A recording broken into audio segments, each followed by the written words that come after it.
crafty friends, it's Jess from jesscrafts.com, and today I have a bit of a different 6x6 paper pad tutorial for you. Usually I use paper pads made by companies that are dedicated towards crafting, like Doodlebug is a very common one that I like to use. But today I decided to mix it up a bit and show you an option where you could get it in store if you're in the US and I think Canada. So this is a paper pad from the Target Dollar Spot, or I think they might call it like Spot's Playground. There's different names for it, but I think you know what I'm talking about. And I picked out the sort of Thanksgiving type paper pad, although there were some other ones available if you like something else. Their Halloween paper pad, which I had briefly considered, had either skeletons or ghosts. I think it was skeletons, and a lot of the organizations I donate to specifically request no skeletons or ghosts. So I didn't think that paper pad worked for me, but I thought this one was pretty cute. I like the combination of blue and orange for fall or Thanksgiving.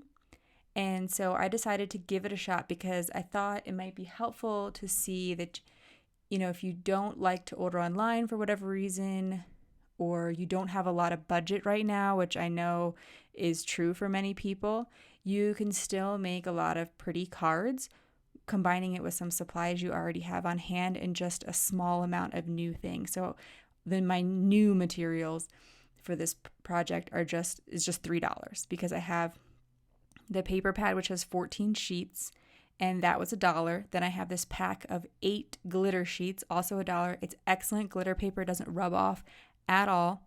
I'm only going to be using a little bit of it, and that's okay by me. I'm kind of thinking, like, I tend to like to buy glitter paper because I really, really like it, and then I tend to hoard it.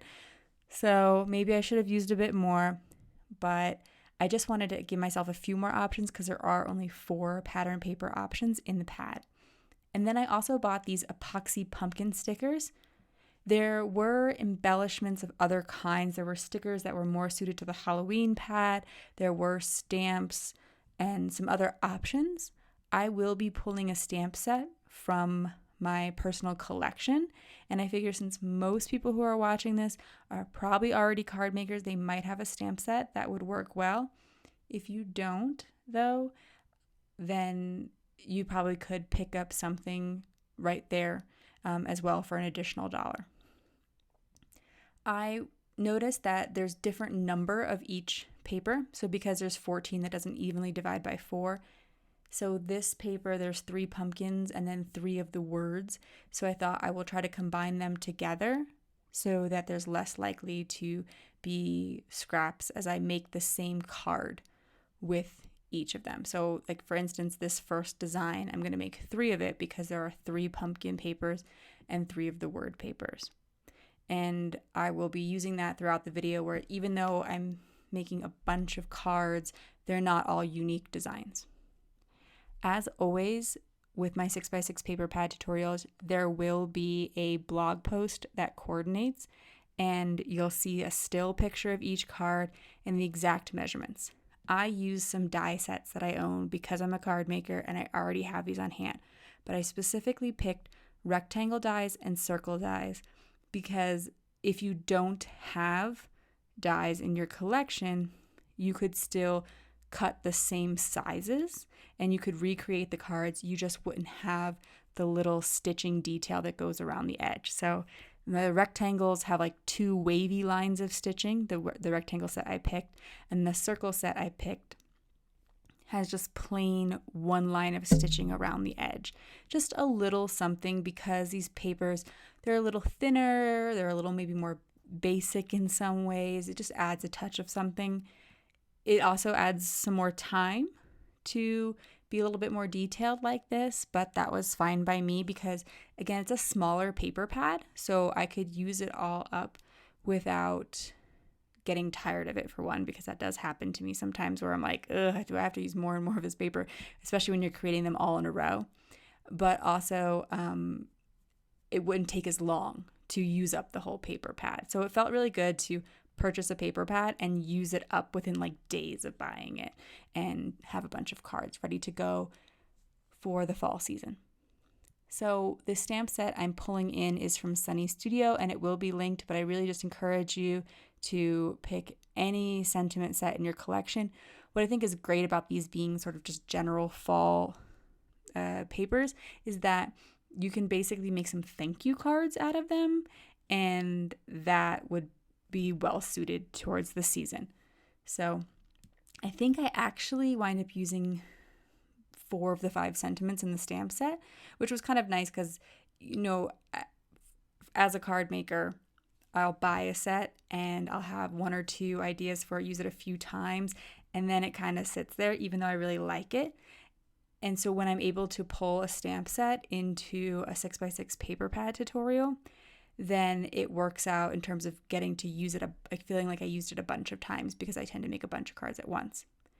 Since I knew I'd be making 3 of this design, I picked a pumpkin that had like 3 similar ones. So there's 3 sort of squat pumpkins. 2 are exactly the same and one's a little bit different, and they're all orange.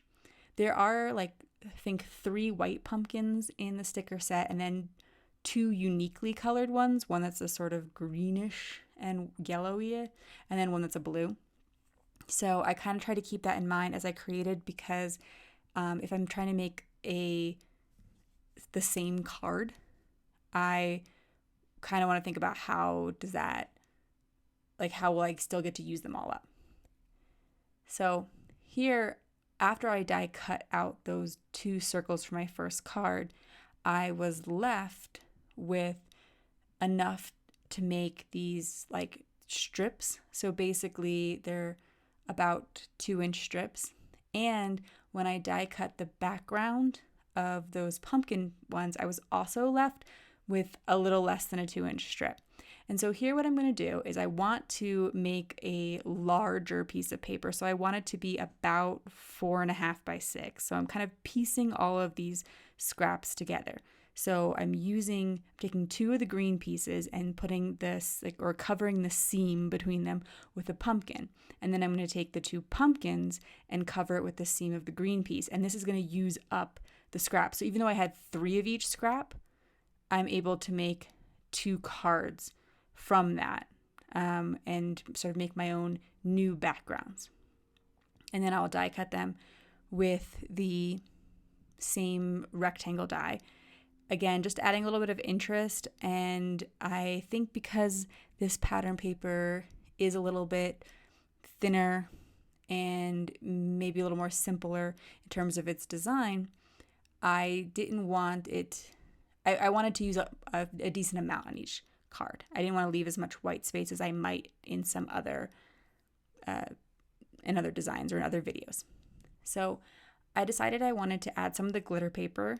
Again, I think that helps to elevate this pattern paper and make it feel a little bit more special without adding a lot of expense, since the pad was just $1. And I am also adding in some white cardstock. Of course, as you see, you'll need something to put your cards on. I will link my favorite in the video description, but really any white cardstock will do. And one of the reasons I like this pattern paper is because I knew it would work well with white, because there's a lot of white detail. When I wanted to use a glitter circle, you can see there off to the right that I cut the glitter paper and then I cut a hole in the center of it. So I used a die cut to cut out some of the paper in the center. This is for 2 reasons. 1, so I'm not wasting glitter paper. And in fact, I have those 2 circles that I cut out of it that I can then use on a different card. But also, it is a little bit more difficult to adhere cardstock to glitter paper. You can do it, and I recommend liquid glue when you are trying to glue to glitter cardstock. However, by cutting a large circle out of the center, my adhesive can go right through the center of the glitter paper and stick to the pattern paper that's underneath. So hopefully that makes sense, and that might be a sort of cost-saving tip, not really a time-saving tip because it takes a little more time, but yet it means that you have an element for your next card. It is one reason that the dies are a little bit nicer than having to hand cut your circles. So here I am trying to think about what shapes I might want to combine to design my next card. And what's another nice thing about using dies is that I don't have to cut the pattern papers to know how they're going to look together. I just take the dies and I'm able to sort of move them around on top of each other and get a feel for what my design will look like. So here I'm layering these 3 different rectangles on top of each other, and one's going to be my sentiment rectangle, so I cut it out of the white cardstock, and then I knew I had this glitter piece to add in, so I'm going to layer that in between my solid colored greeting panel and my next piece of pattern paper to break up some of the rectangles. I chose a brown ink from my collection. I think this pattern paper would look fine with with black as well, but maybe not so much for the part that I'm about to do. So if you have a brown ink, I'd say go for it. Again, most card makers have some basic colors like that, but if all you have is black, then that will do. I will say I also believe that occasionally you can find inks in the Target dollar spot, and I think that you could certainly do the stamping with them in terms of the sentiments. And yeah, I'm using a fancy MISTI stamping tool. So, but you could totally use a stamp block for something similar. I just do it because that way I don't have to worry about messing up any of the cards that I'm making on camera. So here I decided to pull in the stencil, and I took a blending brush and I'm blending some ink through the stencil. I don't know that there's really they obviously provide you the stencil in these pattern paper packs, but in terms of like an ink blending tool, if you're not usually a crafter, I don't really know. Makeup sponges and brushes sometimes people use, they have even little simple dabbers. Sorry, I don't wear makeup, so I don't know what they're called. But even a cotton ball might do a trick. Might do the trick. But also, if you don't tend to have inks, you could potentially trace things with a marker and make the shapes. So I'm just kind of trying to think outside the box a little bit for those who might need that. But basically what I'm doing here is I'm putting a part of the leaf all around here, around the sentiment, just so that you could see that potentially you could incorporate the stencil if that's something you're interested in. I also wanted to test out how it would look to add just a little ink around the edges. I used to do this all the time back in the day when I first started card making and scrapbooking. It was totally the thing to do, is ink all the edges of everything. And I think in part that's because we didn't have at the time all these fancy dies that added stitching and detail to the edges. So if you don't have the dies or don't want to use the dies, I would suggest that you maybe try the inking thing. It's a lot less expensive, like buying even an inking tool or a set of makeup brushes and which you could again get at Target, a lot cheaper than investing in a bunch of dies. And it adds just a little bit of detail to the edges of what you're making. Next up, I noticed that the scrap of the green paper had the word hello. So if you wanted to recreate these cards exactly, you'll have to be careful about placing your dies and your circles in the same way that I did, such that you would have this hello left. It allowed me to basically have a sentiment and not need to add one of the stamps. So, and also was a good use of that relatively small scrap that was left. I am going to put it on a glitter circle again, just to help it pop out. But again, I'm going to cut out the inside of my glitter circle. So I took a die that was one size smaller than the one I used for the hello, and that's what I used to cut out the center for the glitter paper. I found that I had a lot of these little tiny strips left, and so I wanted to be able to use them. So I put a large strip and then a slightly smaller strip to sort of ground the sentiment and give it somewhere, or give it something to look at. I thought I was probably going to add the white pumpkins to those cards, but I wasn't 100% sure yet, and I was really low on the amount of paper that was left already. just because, again, this was only 14 pieces of paper, so there wasn't a lot of options. So I didn't want to use my stickers just yet in case I needed them to add a little bit more interest to one of the cards that I would create. So I cut the plaid papers out of that background, or out of that rectangle die again. And I'm not going to try to mention too many measurements here in the video. I haven't so far. And that's just because I don't want to get them wrong and confuse you. I would rather, if you're really interested in recreating something similar, you head to the blog and see what they are, just so that you don't have to be all confused by me, not remembering exactly. And I don't know all the sizes of these circles. So here I'm going to try to squeeze as many circles out of that glitter paper as I can at this point, because I had those little glitter circles left and I was kind of on my last cards. I didn't want to cut into another piece of glitter paper, so in the end I actually only used the 2 gold pieces. There's a sort of brown gold and then a more traditional gold, and I just used 2 pieces of traditional gold, and that was enough for me to make all of the cards with this pattern paper pack. So now I have 3 different size glitter circles to use around the panel, and I think this was good because what I had left, this plaid paper, was a little plain, and so the glitter really kind of jazzed it up. And then I'm going to add in a sentiment panel again with one of the rectangles, and I'm going to pick a different sentiment, just again because, as I mentioned, it's kind of fun to use a stamp set a bunch of times and use all the stamps in it and not just a single one. So that's why I kind of kept mixing up the sentiment. But if there is a particular sentiment that you think would work better for your purposes, I would encourage you to try to use that one repeatedly. So there were 3 of these sort of like narrow pumpkins left. So I thought that one would go well because it kind of fit next to the sentiment. And I think if you wanted, because there's so much blank space on this sentiment panel, you could come back in with the stencil and do some more of those leaves, and leaf stenciling onto this panel as well.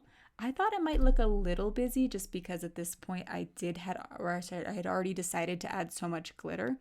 So I didn't want to overwhelm it, but I think that overall, if you like the look, I really encourage you to try inking the edges, because I think this pattern paper is actually really excellent for that inking technique.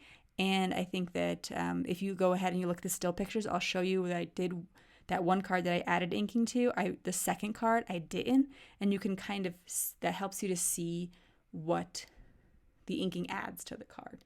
And I think it would look great on a lot of these. So here, because I was trying to glue my panel onto glitter paper, those layered glitter circles in the background, I added some liquid glue. Mine happens to be from Barely Arts. There's a lot of great liquid glues out there, but I have been really happy with that company.